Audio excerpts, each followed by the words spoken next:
welcome back to another installment of State of Euphorbia video series. Welcoming back again, special guest, my mom, Jean. Thanks for coming back, Mom. Oh, my pleasure. I love to come back, and now I'm famous, or should I say infamous.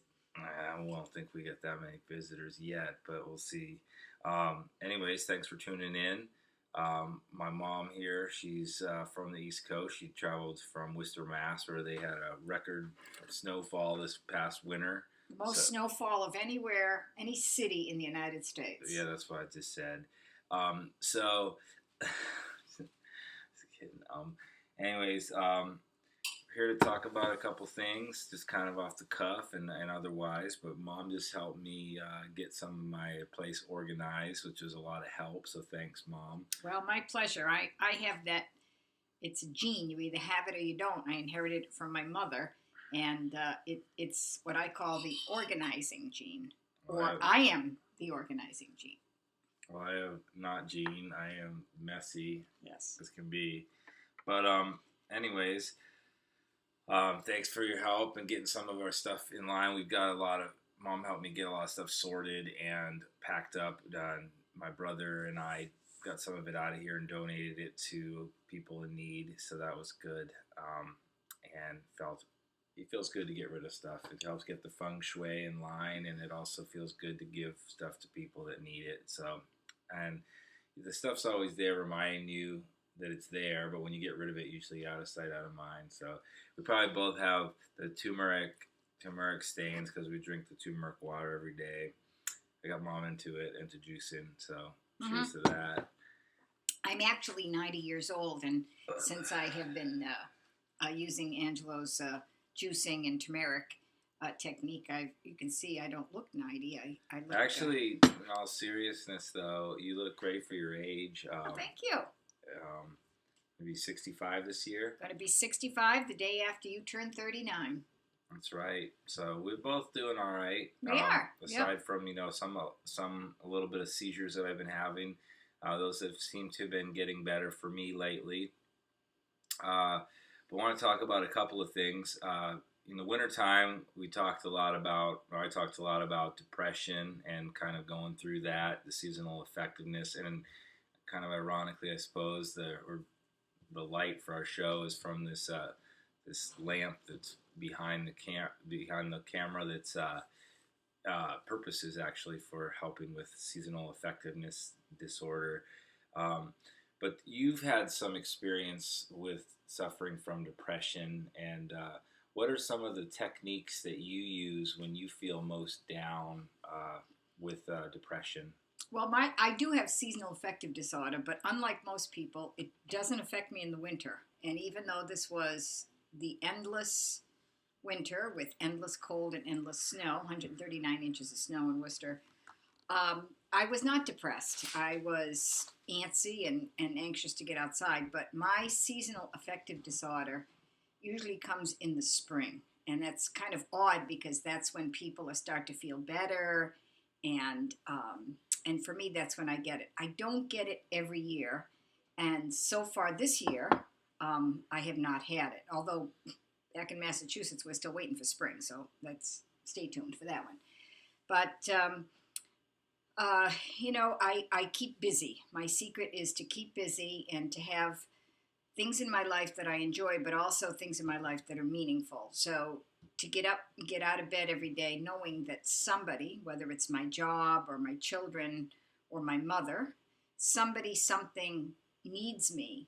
And I think that's motivational for me. And it's very easy to get caught in that trap of self-pity and saying, well, if I don't get out of bed or if I don't live today, who cares? But people do care, and it's to have something in your life that whether it's an exercise class or something, a hobby, something that drives you to get out of the bed. That's the hardest part for people who suffer depression, is getting up and getting going.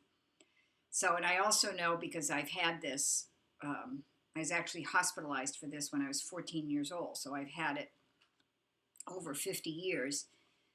And eventually you learn that it's part of your life. It's not going to do you in. and you have survived, and you will continue to survive. So it's like my 100-year-old mother says, it's positive thinking. And some days I am positively depressed, but to know that I have children and friends and people who really love me and whose life I make a little bit of a difference in. So I guess that's the secret for anybody, whether they suffer from depression. I think that's kind of the secret to happiness. I'll grab some of my supplements here. So I've been taking a lot of turmeric, hot turmeric water infused with coconut oil, ginger, and pepper. Been drinking that every day, and taking the curcuma supplements, which curcuma is the agent that's naturally found in cumin and turmeric. So that seems to help me. Also, a healthy diet, I think, is important, along with exercise. But a lot of this stuff, a lot of people watching, maybe they're obese, or they're trying. They think that they're doing all that they can. They just feel hopeless, and you start it, and they've gone a week, a month. How for us, it's maybe a little easier to some extent. Not always, because there's other. For me, I'm on medication because I have brain tumor. For other people, they're maybe genetically overweight as it is, and then on top of that, they don't have the education behind getting healthy. They think low fat. They don't know the difference between low fat, low sugar, the different kinds of fats, all the full spectrum of education relating to not just looking better but feeling better. Where do people, do you think, start on that whole, let's begin today? Because you can mark one day, and it's kind of like the alcoholic who, today's a new day, I'll start today, but then you fall off and you just start all over again.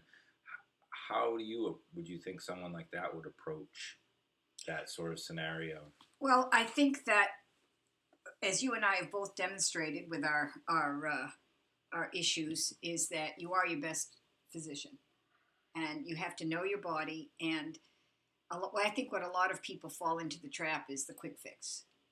I'm going to follow Dr. Oz. I'm going to take these pills. I'm going to lose weight. I'm going to feel better.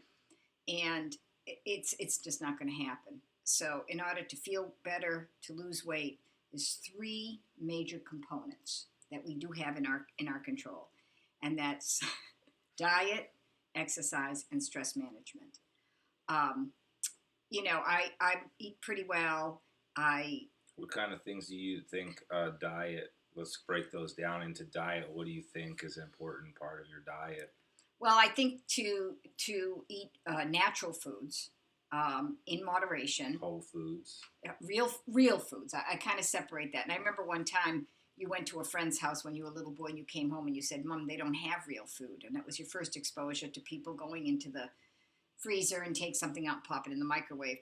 To this day, I don't have a microwave. So I think that processed foods, fake foods, that's just not going to help you. So you got to have real foods. And like eating out a lot or fast food. Well, fast food I think is bad. I do like to eat out, and I probably eat in a nice restaurant once a week.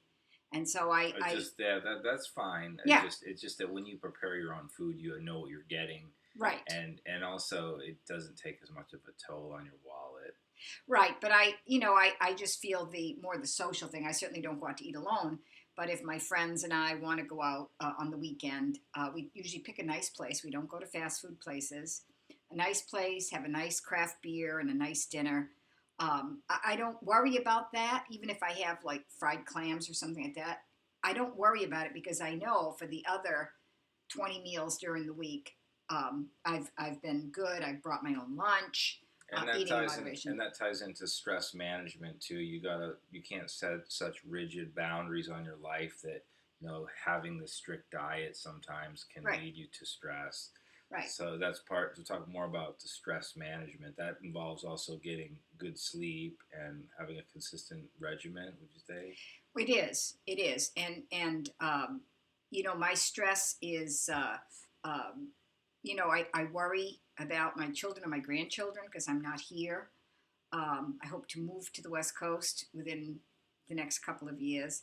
I also worry a lot. I have a lot of stress at work, and I have a lot of responsibility. So I figure I got one more year there.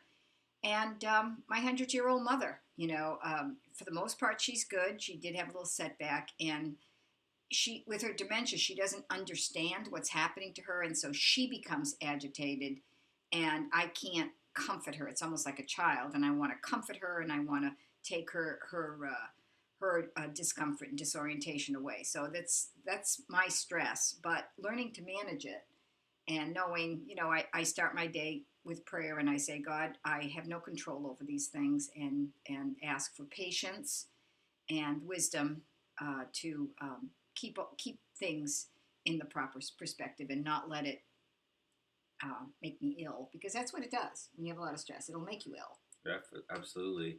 And we're wrapping up. We got about a minute left here on this segment.